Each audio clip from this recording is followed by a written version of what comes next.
नमस्कार जय जगन्नाथ। चलतु देखिए मो पुओ किपरि छतुआ तैयारी करे।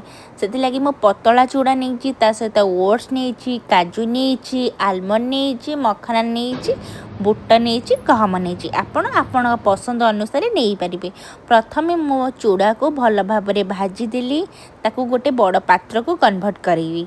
देन तापर मो ओट्स को भाजी, ताकू भी मध्य गोटे बड़ पात्र को कन्वर्ट करी। यहीपरि सबू जिनस को आपण मैंने भल भाव भाजबे, ताकू गोटे पात्र को कन्वर्ट करेंगे। मन रखिथे सबू जिनस मीडियम फ्लेम रे ही भाजबे, नहले तल आड़ू पोड़ी जबार संभावना अच्छी। एठी मो मखना को मध्य भाजीदेली, तापर देन मो पुणी आलमंड को भाजिली, काजू को भाजिली। जमती आपण मानू कही मीडियम फ्लेम रे रखिकी भाजबे, जेहेतु भीतर क्रंची हम, छुआ डाइजेशन रे मध्य हेल्प करिबो।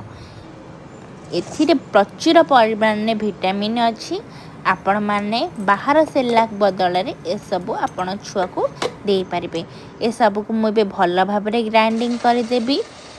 ग्राइंडिंग परे ए सब को भल भाव रे चले देले ता खदड़ा अंशटा बाहरी जीवो आ छुआ को पूरा प्लेन हेबो। छुआ को खाइबा को मध्य भल लागिबो।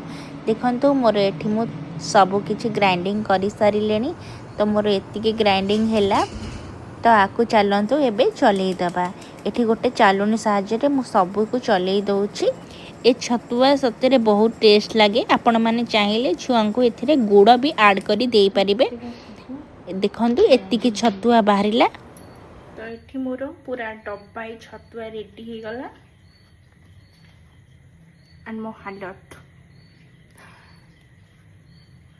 तो थैंक्स फॉर वाचिंग।